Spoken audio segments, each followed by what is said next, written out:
E aí, vamos começar aqui. Uma das suas especializações aí, grandes, era o nosso querido Tolkien, né? Exatamente. Eu não contei a parte acadêmica. A minha parte acadêmica barra hobby é o Tolkien, né? Fiz mestrado e doutorado sobre a obra Sobre do a Tolkien. obra do Tolkien, né, Lá cara? na USP também, Que é um cara sensacional, né? Era, né? Foi, né? Na Pois verdade. é. Não, continua sendo. Tolkien Continua, é eterno, né? sério. Como Eterno, assim? eterno. Cara, eu li O Senhor dos Anéis, o livrão, entendeu? Claro. E todo mundo falava assim, cara, se você passar da página 200, você vai embora. Mas até a página 200, você vai penar. Tem o pessoal que sofre. Assim, é que tá. Mas é o tipo da linguagem, do jeito, do estilo literário um pouco da época que... A gente, assim, tinha cinema já na época, claro, mas muita gente não tinha acesso a cinema, televisão não existia. Então, se você queria criar uma expectativa, uma ambientação na cabeça do leitor, você descrevia o ambiente, você descrevia os personagens, descrevia o ambiente. E outra coisa que o Tolkien é muito importante para ele é a Terra-média. Tem os personagens, né, os magos, os hobbits, não sei o quê, mas tem a Terra-média, o ambiente, o lugar é um personagem também. Sim, né? claro. E o amor dele pela natureza. Então, tudo isso cria essa narrativa que às vezes é um pouco...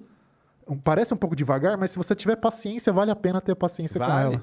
Vale. Eu falava, cara, vale a pena. Vai lá que vai ficar bom, entendeu? Total. E, cara, ele teve uma ideia sensacional, né? Ele criou um mundo, né? Ele criou um mundo, né? criou uma mitologia. Bom, ele começou criando as línguas do mundo. Isso aqui Na é verdade, demais. o mundo é uma desculpa para ele desenvolver as línguas, né? Porque é o quê? O estudo dele era sobre línguas. Então... Ele era filólogo, e, na verdade, ele era um historiador barra arqueólogo das línguas, né? Entender como é que as línguas surgem, se desenvolvem, recebem influência uma da outra, se transformam.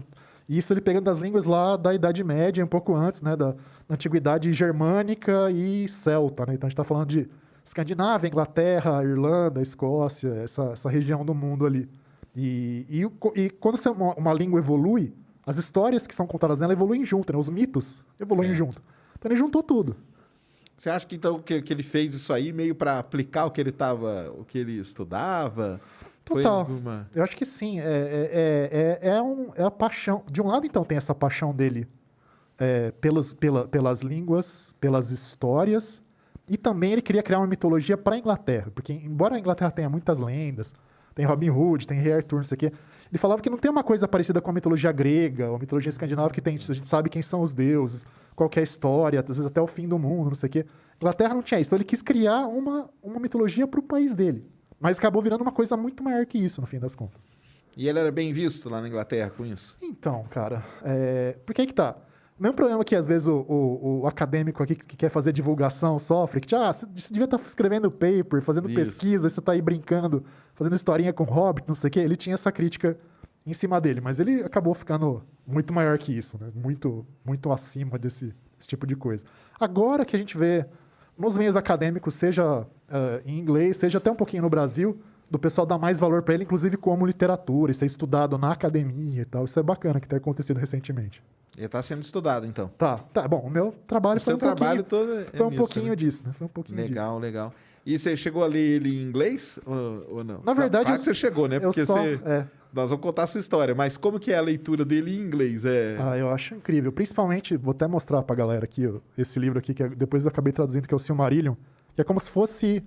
Né, se você pensar no Antigo Testamento, assim, né? Certo. Relato da criação do mundo, das primeiras gerações, das primeiras guerras, não sei o quê. É muito, muito bonito, assim. É uma linguagem que é meio arcaica, que ele escreve como se ele estivesse escrevendo não no século XX, mas no século XVI, XVII, por exemplo. Caramba. Assim, dá trabalho, mas é muito bonito, muito gostoso de ler. E aí eu tentei reproduzir um pouquinho isso na tradução, deixar com uma cara também mais antiga e tal, do português. Mas não se preocupa que dá para entender, só tem um pouquinho de paciência. E como que é para traduzir isso de uma língua tão assim? Tem que fazer um estudo... Cara, eu fui meio grande. obsessivo, assim. Eu ficava olhando, por exemplo. Eu pegava, às vezes, palavra por palavra. Eu me impus a seguinte regra. Eu não vou usar nenhuma palavra muito nova. Então, pegar lá no dicionário... O bom dos dicionários bons é que eles colocam a data. Né? A data em que a palavra entrou na língua. Então, eu vou pegar só palavras praticamente que entraram no português até o século XVII, mais ou menos. Às vezes eu ficava olhando tipo, parágrafo por parágrafo. Depois de tempo você pega o feeling, você saca e vai embora. Mas dá um trabalhinho, mas é muito bacana. Entendi. Mas aí a tradução não pode ser assim, né? Tipo, literal e palavra por palavra. Você tem que pegar meio a ideia, você tem que pegar meio Depende. Tem que ter, eu falo assim, tem que ter um conhecimento, porque você já tinha um conhecimento de toda a história do Tolkien, de tudo isso. Sim. Aí, lógico que essa bagagem toda, ela facilita muito na hora que você vai traduzir, né? Livro. Ajuda pra caramba. Assim, e você olhar a obra como um todo, porque a obra é imensa, né? Ela tem... Isso. A gente conhece mais O Senhor dos Anéis, O Hobbit e tal. O Silmarillion é um pouquinho menos conhecido, mas a hora que você pega tudo que ele escreveu e que ele não publicou em vida, é um negócio, assim, gigantesco. Então, essa visão de conjunto ajuda.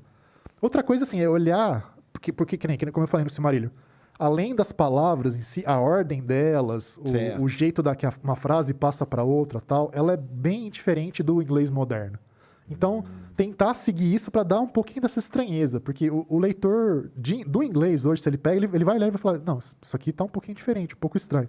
Então, em português, tem que ter essa estranheza também. É um pouco por aí. Tem que mostrar que tem essa meio que antiguidade presa na obra, né? Exatamente. E eu lembro assim, logo que saiu, né, o Senhor dos Anéis e tal, a pergunta mesmo de leigo mesmo, né? O pessoal contava aquela história, não sei se é lenda, se é história mesmo, que foi o filho dele que achou os escritos dele. Não tinha essa história aí? Então, no caso do Senhor dos Anéis, não. Porque, é assim, o Senhor dos Anéis... Na verdade, primeiro o Hobbit, né? O Hobbit, depois o Senhor dos Anéis. Depois tem um livro de poesias que chama As Aventuras de Tom Bombadil. E mais 2 livros que são contos, são curtinhos. Esses aí ele publicou em vida. Ele ainda estava vivo, tal. Foi ele que tomou as decisões editoriais, tudo mais, discutindo com a editora, lógico. Então, até aí tudo bem. Só que aí ele morreu sem conseguir terminar justamente o Silmarillion, que era a grande obra. Ele começou a escrever em 1917. Caramba. E ele morreu em 73 sem terminar. Só que ele não é que ele não terminar, ele terminou várias vezes, né? Porque ele fazia versões e versões e versões e não chegava em algo que... Primeiro ele não conseguiu publicar, a editora recusou. Depois, quando a editora queria, ele não chegou na versão que para ele ia estar satisfeito.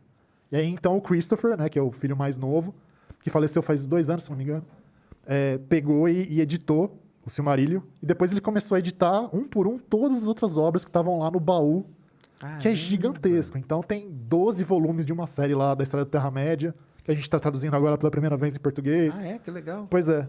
Tem vários outros livros póstumos que ele recriou, a mitologia nórdica, o Beowulf, que é um poema lá da Inglaterra medieval também super famoso, enfim. Tudo isso foi saindo depois que ele morreu mesmo. Então essa história aí é verdadeira, o pessoal falava, né? Não em relação ao Senhor dos Anéis, mas em relação ao resto, sim. Porque o Senhor dos Anéis depois ele toma uma proporção gigantesca, né? Porque os hippies ficaram fãs. Você sabia que os Beatles queriam fazer o filme deles, Senhor dos Anéis? Você já viu essa história? Não. O John ia ser o Gollum. Sério? O Paul ia ser o Frodo. Agora eu não lembro os outros, mas eles queriam fazer, só que não. E o Stanley Kubrick ia dirigir. Stanley Kubrick tá em tudo, né, cara? Tá em tudo. Mas não rolou. Mas ainda bem, porque eles iam meio que cagar no negócio. Eu adoro os Beatles e tal, mas não, ia descaracterizar muito, eu acho. E os filmes, o que você acha? Cara, eu gosto da trilogia do Senhor dos Anéis, apesar de ter algumas coisas que fogem do livro, mas, assim, acho que fez o máximo possível pra adaptar bem e ficou bacana. O Hobbit saiu do controle, cara. O primeiro filme eu gosto, aí os outros 2, aí não dá. O pessoal exagerou.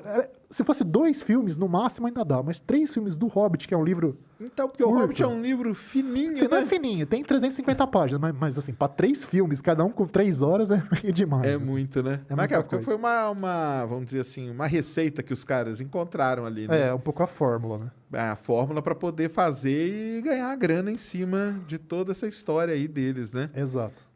Do Tolkien, né? E novidade do Tolkien, então, tem o quê? Esse negócio da Terra-média. Isso, de livro, logo, não posso dar data ainda, mas logo vem. A gente acabou de lançar, na verdade, o último livro póstumo, que não foi nem o filho dele que fez, foi o Carl Hostetter, que é um especialista americano, inclusive trabalha na NASA.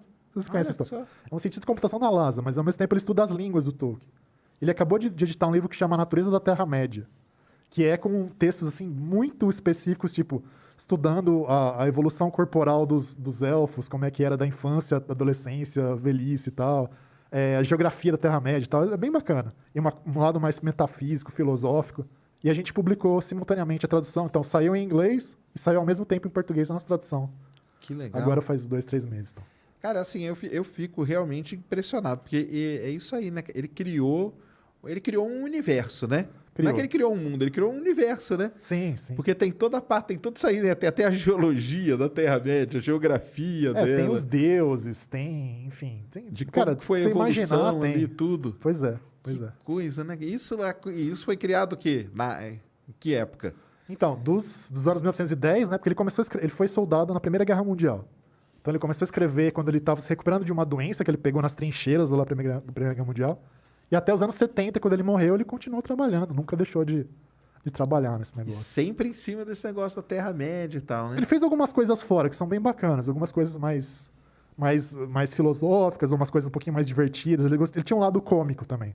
Certo. E também os livros infantis mesmo. Então ele fazia livros ilustrados. Então, porque ele era um bom ilustrador. Ele não fazia muito bem figura humana. Mas Entendi. paisagem e tal, ele era bom nisso. Então ele fazia os livros ilustrados para os filhos. O Hobbit tem ilustrações dele, né, o original. E depois que ele morreu, começou a sair também esses livrinhos para criança que são bem bacanas também. Olha que legal, né? Não, assim, é realmente uma mente, assim, privilegiada. Isso é interesse nele foi o quê? O que te chamou a atenção nele? Cara, na verdade, no começo foi por causa do RPG. Porque... então, porque é isso que eu ia falar. Que ele tinha RPG também. Exato. Isso. Eu, adolescente lá, comecei a jogar... Aquela coisa de adolescente que não... né? Curte mais nerd e tal, não sei o quê. Comecei a jogar RPG de fantasia, o GURPS. Né? Eu não sei se o pessoal ainda joga GURPS, não é um jogo lá de RPG era popular no meu tempo. E citava no livro das regras, tem um personagem aqui, se você fizer um personagem de 100 pontos, vai ser que nem o Merry e o Pippin no Senhor dos Anéis. Eu falei, tá bom, o que é Senhor dos Anéis? Mas eu gostei do nome, tipo, o nome ficou na cabeça. E aí eu fui atrás dos livros, não achei na época. Quando eu entrei na faculdade, um veterano meu me emprestou o Silmarillion em inglês. Caramba. E eu gostava muito de mitologia também. Mitologia grega, eu estudava muito e tal, não sei o quê. Aí eu li, gamei, vi que tinha mitologia no meio, aí fui atrás do Senhor dos Anéis também em inglês, e aí não parei mais. Aí fui embora.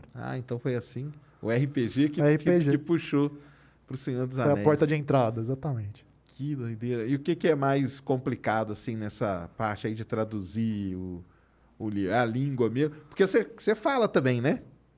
Não falar, não falo. Eu sei algumas coisinhas, eu sei um pouquinho da gramática. Isso, outra coisa também que é importante. O pessoal, você fala élfico. Tipo, não tem um élfico. Tem 3, 4 variedades. Cara, como que o cara cria um negócio Aí desse, tem a dos cara? anãos. Aliás, dos anãos. Uma coisa que a gente mudou na tradução agora não é mais anões, é anãos. Tem um motivo por causa disso. Por quê? Porque é o seguinte, o Tolkien, ele usava o padrão...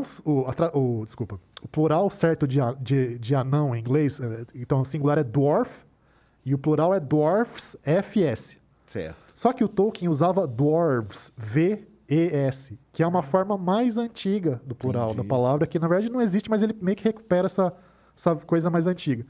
E em português, então, para dar esse sabor, em vez de usar anões, que é o plural mais usado, a gente usou anãos, que é um plural que também existe, também tá certo, não tá errado, mas é menos usado. Então, para dar essa cara, a gente faz isso.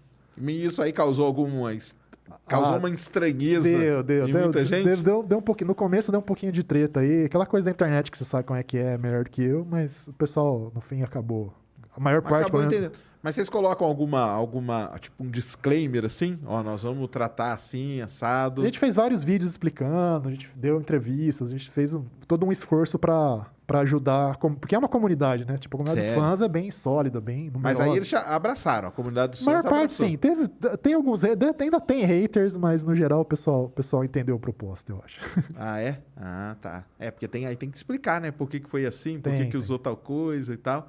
Mas porque nos seus vídeos você começa falando elfo, né? Elfo. Eu devia ter começado falando. Esqueci, pô. Então, aí, Ellen Sila Lumen Omentielvo, uma estrela brilha sobre a hora do nosso encontro. Aí, show. Que é a saudação que o Frodo faz para um elfo que ele encontra no caminho. Ele e os amigos estão indo lá pelo condado e ele faz a saudação pro elfo lá. Que legal. E você já teve lá onde filmaram? Não, cara, nunca foi pra Nova Zelândia. Nova Zelândia que filmaram, né? É longe, é caro, né? Tô pobre. Aliás, pessoal, compre os livros pra ajudar na pobreza. Nós vamos falar de todos eles. Mas isso é muito bacana. Você acha que assim, tudo bem, o filme, né, com a história, e você acha que a parte, porque, igual você falou, né? Ele dava essa importância pro local, né? O local faz parte. Exato. Você acha que lá foi um local bem que representa legal? Eu acho que sim. Por Como um lado, que é? assim, você ia pensar... porque, que nem os Hobbits, né? O Condado e tal, é muito baseado na Inglaterra da infância do Tolkien, né? Inglaterra ali da virada do século XIX pro século XX e tal. Então seria legal filmar na Inglaterra, na zona rural da Inglaterra? Seria. Mas acho que ficou bom e por outro lado, a grandiosidade da Nova Zelândia, porque é lugar que né, tem montanha nevada. Do né? lado tem o mar, né? Tem o mar, Isso. tem floresta, e tem campina, tipo pradaria e tal. Então tinha essa combinação de vários lugares muito diferentes num lugar só. Então ficou bacana, acho que funcionou bem, sim. Que representou bem o que ele imaginava mesmo Sim, da sim. Terra-média.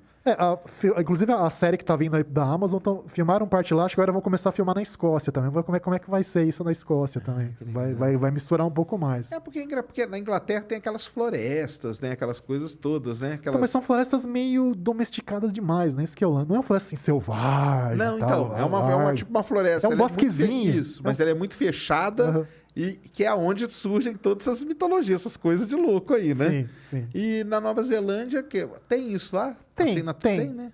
Tem um pouco. Porque a Nova Zelândia, se eu não me engano, uma ilha é subtropical, então tem mais mata, e outra é um pouco mais fria, então é mais aberta. Então junta tudo. Porque ela ali na Inglaterra são aquelas florestas meio sombrias, assim, né? Embora sejam pequenas e tal, mas elas têm uma, né? Ó, eu nunca fui pra conhecer, na verdade, mas assim, deve ter de tudo. Tem umas coisas mais abertas, mais iluminadas. Acho que depende um pouco do lugar, assim. Certo. Que legal. Vai ter uma série que você falou? Da Amazon. A Amazon tá fazendo. Eu acho que... enfim, eles estão segurando as 7 chaves. Tem pouca informação, mas em tese, acho que ano que vem começa a estrear. Vamos ver. Eles já contrataram 5 temporadas de uma vez, mega investimento. E vai chamar o quê? Senhor dos Anéis? Senhor dos Anéis, mas vai se passar muito antes da época lá do Frodo. Então, o que a gente conhece dos filmes é a Terceira Era, né? Então, essa série vai se passar supostamente na Segunda Era, que é a época que o anel foi criado. Então, tem aquele prólogo do filme que mostra o anel sendo criado, dando para os homens, para os anões e tal. Anãos, desculpa. Isso. Vai aparecer, então, essa fase bem anterior. Tipo, 3.000 anos, 4.000 anos antes. Caramba. Então, vamos ver. E tem pouca informação, tem um pouco de informação nos livros, mas não tem muita. Então, os caras vão ter que criar muita coisa. Os atrizes não vão poder se basear só no livro. Vão ter que criar muita coisa também. Isso vai ajudar a traduzir ela pro português? Então, Será? eu não sei. O pessoal tem brincado. Mas vamos usar a tradução de vocês? Porque que nem... Nos filmes usaram a tradução que tinha na época, que era da Martins Fontes, de outra editora. Nos diálogos e tudo mais. Não sei como é que vai ser agora. Então a gente tá na expectativa aqui também. Porque tá muito no ar, assim. A gente não sabe quase nada do que vai rolar. Entendi. Mas seria legal, né? Seria muito bacana. Vamos ver. Colocar e, né, dar uma... Nossa, ia ser ótimo. Ia ser incrível. Que demais. E hoje, como que você tá? Você continua estudando Tolkien? Você não para? Continuo traduzindo. Assim, eu até poderia ter ido atrás de um pós-doc. Eu não fui ainda, mas fazendo tradução bastante. Então, desde que começou essa fase nova, na editora nova, que é a HarperCollins, eu já traduzi, deixa eu ver. Então foi o Silmarillion... Não, primeiro Queda de Gondolin, Silmarillion, Hobbit, Árvore e Folha... Agora no 3... Então, 5 livros já eu trabalhei. Tô com um 6º quase terminando e devo fazer mais. Porque tem muita coisa. O baú do homem é muita coisa. É muita coisa, né? E aí seu mestrado e doutorado foi em cima das obras dele. Foi estudando mesmo. Foi entrando a fundo aí. Com o prisma... Por isso que deu certo de traduzir, porque foi pelo lado da teoria da tradução. Então, tentar entender quais seriam as melhores técnicas para fazer uma tradução legal da obra dele em português, e também a parte teórica, que é muito louco, porque não sei se você sabe essa história. Ele finge, na verdade, que ele não é o autor dos livros. Que ele é só o tradutor. Que ele achou manuscritos antigos e tal. Nossa, até isso ele criou, então. Sim. O pessoal chama de pseudotradução, ou ficção tradução. Vários livros fazem. Don Quixote lá, Antigão faz isso, O Nome da Rosa, Humberto Eco faz isso. E ele faz também. Inclusive, ele brinca, que teve 2 edições do Hobbit. Porque o Hobbit surgiu na época que o Senhor dos Anéis não existia. E não tinha nada desse rolo do anel, que era do Sauron, que o anel era poderoso. Era só um anel de invisibilidade, bobinho. Uhum. E o Gollum não era tão malvado assim. O Gollum até ajuda o Bilbo a ir embora depois e tal. E na segunda edição muda tudo, porque ele escreveu o Senhor dos Anéis, e mudou completamente. Então ele brinca que ele traduziu a primeira edição de um manuscrito e a segunda edição de outro manuscrito, que era o manuscrito mais correto, entendeu? Caramba. Até isso ele pensou. Ele teve um negócio. Cara, é muito legal. Demais, né?